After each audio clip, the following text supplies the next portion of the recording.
there are a lot of points on the cleaning disinfecting protocol also. Disease challenges you're facing, for example, type of production, surfaces that need to be cleaned, time of year, equipment used, just a few to be mentioned there.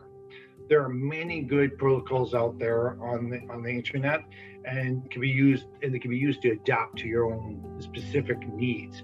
If, for example, on our biosecurity website, you can go there. There's complete biosecurity protocols for any kind of cleaning, for any kind of production.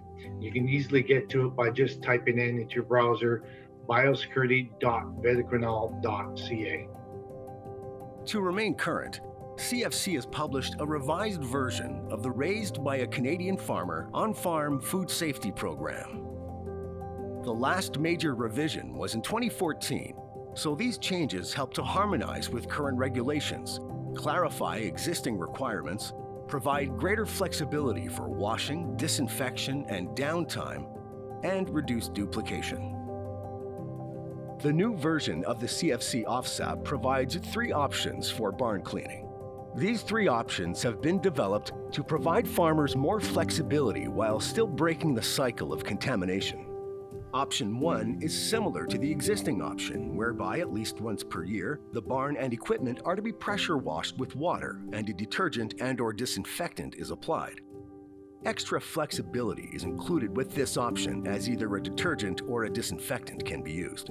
Once you determine what challenge you have, then you can read the label or consult an expert on the specific products and see if it will accomplish your goal. Option 2 is similar to option 1 in that the barn and equipment are to be washed with water at least once per year. However, the use of a detergent and/or disinfectant need only be applied to the equipment. For this option, a 14-day downtime must be used after the barn is washed with water.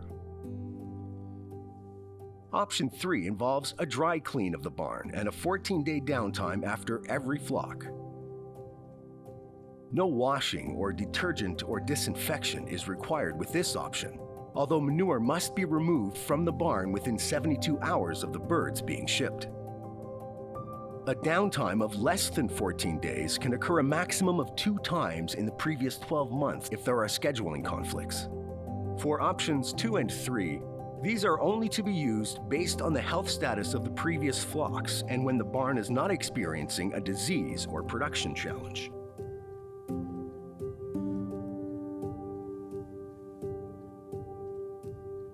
Washing and drying, and then the break in between is, I think, the best disinfectant. And let it dry. The only time we go away from this protocol is after a disease or expected disease, or even if it's not confirmed, if we don't trust it, we use a disinfectant.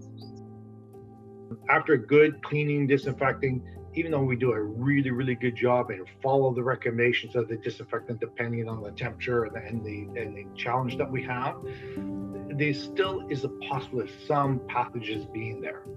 And with the increased downtime, what happens is they actually dehydrate other pathogens that happen to be left, which helps kill them. Or the other point is that some of these pathogens really need a host to live. In other words, a host being the actual birds that are in the barn. And if they're not in contact with the host after a specific period of time, they will die off too. So that both of those factors help with the downtime. Talk to your veterinarian.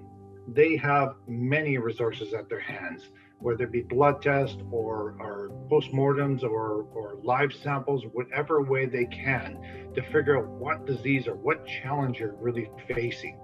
And once they know that, you can consult a biosecurity expert, or like myself, or the veterinarian themselves can consult us to make sure they pick the right disinfectant effective for your control or for your disease.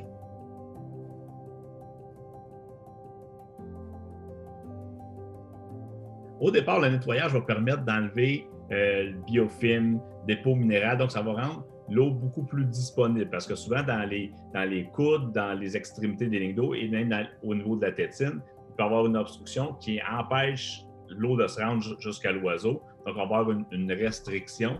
Donc, ça, en partant, c'est le point premier. Le biofilm arrive partout où il y a de l'air et de l'eau. OK? Donc, sur nos dents, dans toutes les canalisations qui peuvent exister, c'est propice à ce qu'il y ait un développement de biofilm. OK? Donc, du biofilm, il s'en crée partout. On va dans des rivières, on va l'en voir sur des roches, on va regarder n'importe quelle tuyauterie, puis on va retrouver une partie vaseuse, limoneuse, un petit peu sur les parois. Donc, c'est propice à ça.